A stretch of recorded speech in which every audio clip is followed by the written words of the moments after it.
Very nice. I appreciate Dan letting me do this. So this is a bonus. This is not a judged performance.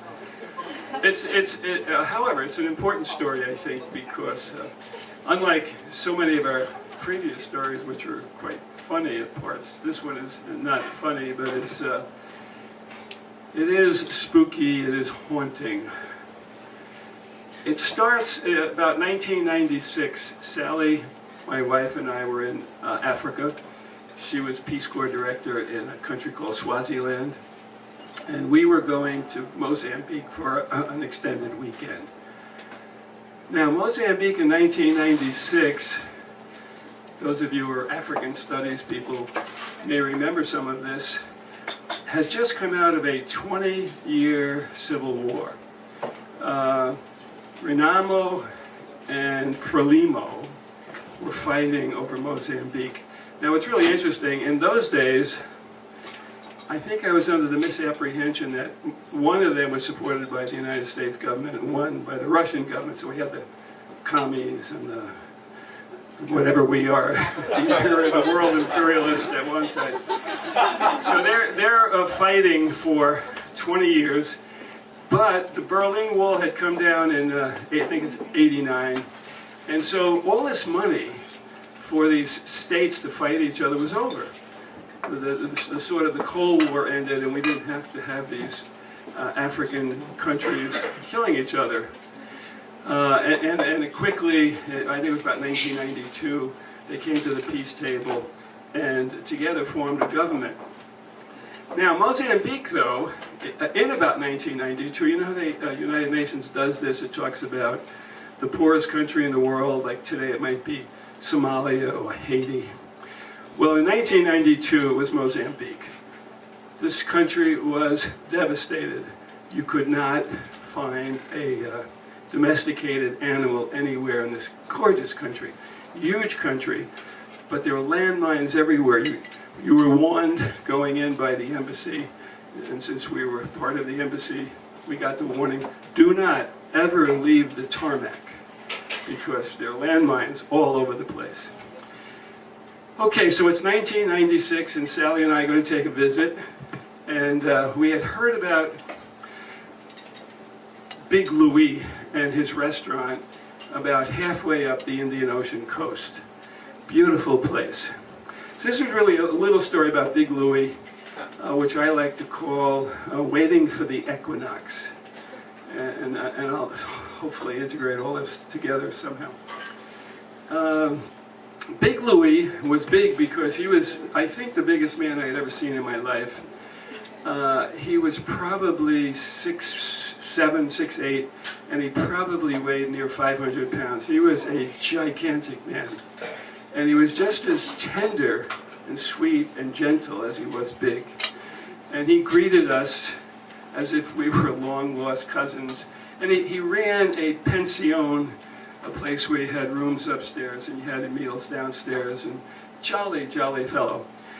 His story was that he was a white man, a white Mozambican, had been born there. His family had been born there, probably 4 or 5 generations of probably originally Portuguese settlers in Mozambique. But during the Civil War, he had escaped to South Africa.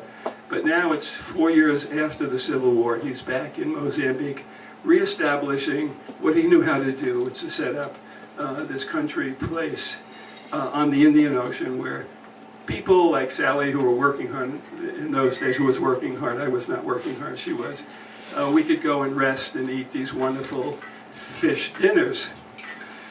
So the story is that one night, the first night we were there, we had this wonderful fish dinner, and I say to Big Louis, Big Louis, where do you get your fish? Because this is all saltwater fish.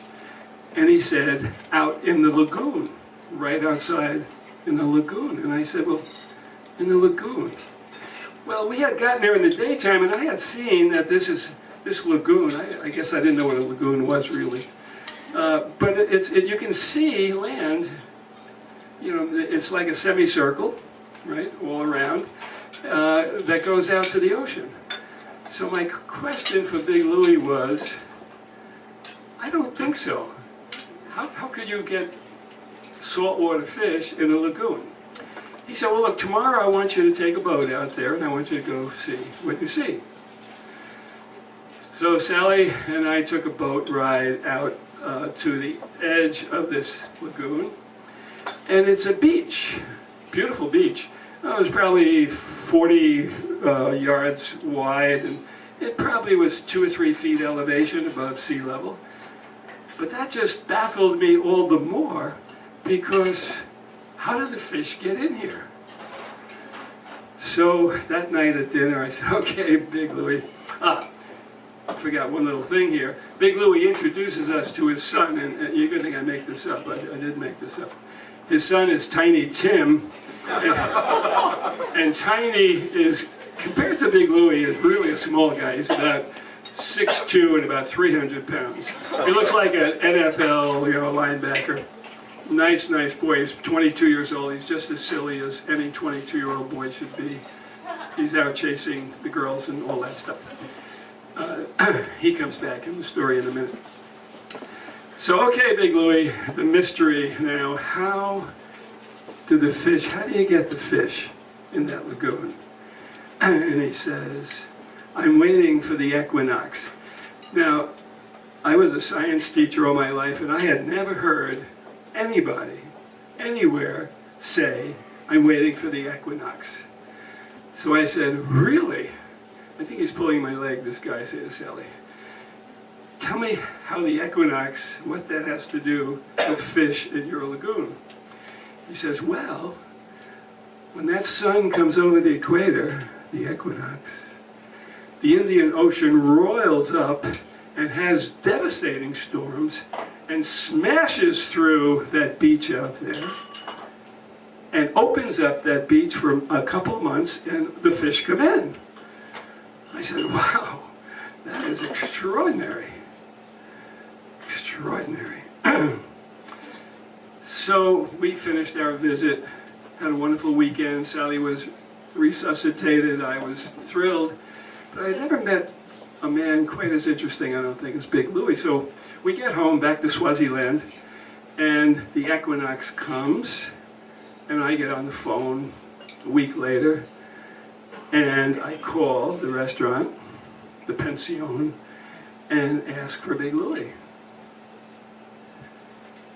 And the voice says, I'm sorry, Big Louie died the day before the equinox. And I said, who is this? He says, this is Tiny Tim. And Tiny Tim had to grow up at 22 to take over the pension. And I guess the spirit of this question is, every equinox, fall equinox, spring equinox of every year, since that experience, I think of Big Louie, the ghost of Big Louie, who visits me and reminds me what it means to wait for the equinox. Thank you. Bravo.